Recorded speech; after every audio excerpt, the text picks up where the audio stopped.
uh, ever wonder how far corruption can truly reach? And in the thrilling world of season three, pulls back the curtain on a web of deceit that reaches the highest levels of power.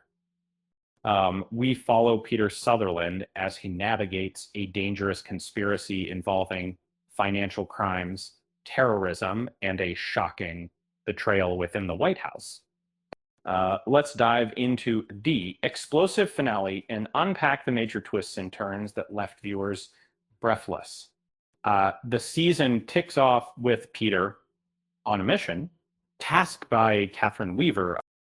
He's quickly drawn into a complex investigation involving stolen missiles and a shadowy intelligence broker. But the real shock comes with the downing of Flight Peanut 12, an event that unravels a conspiracy far bigger than anyone imagined. At the heart of the mystery is Jay Batra, a FinCEN analyst, who appears to be a whistleblower. But is he a hero or something more sinister?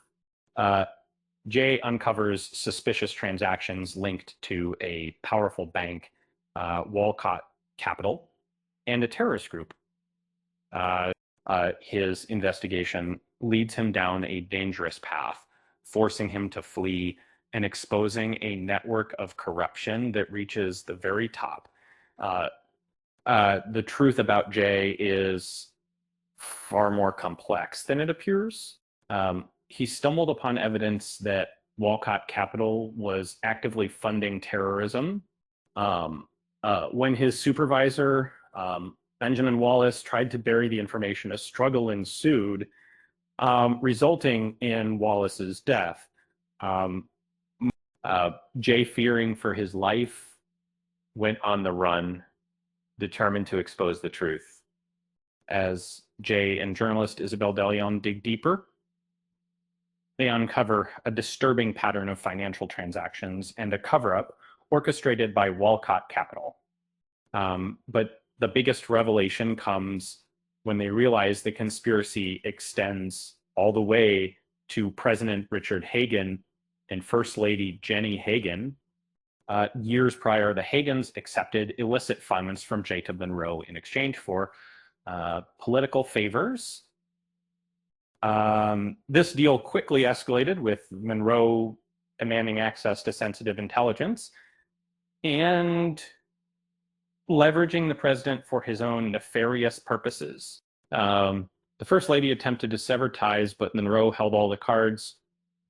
The president, desperate to protect his reputation, ordered Night Agent Adam to eliminate anyone who threatened the exposure of the scandal.